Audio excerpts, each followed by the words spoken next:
You ask Tiger to solve. This deals with linear equations with one unknown. The final result is x equals 13. Let's solve it step by step. Swap sides. Group all constants on the right side of the equation. Add 6 to both sides. Simplify the arithmetic.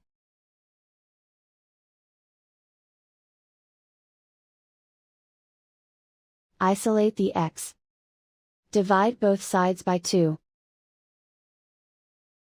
Simplify the fraction. Find the greatest common factor of the numerator and denominator.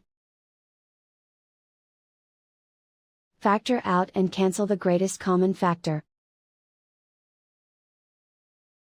And so the final result is x equals 13.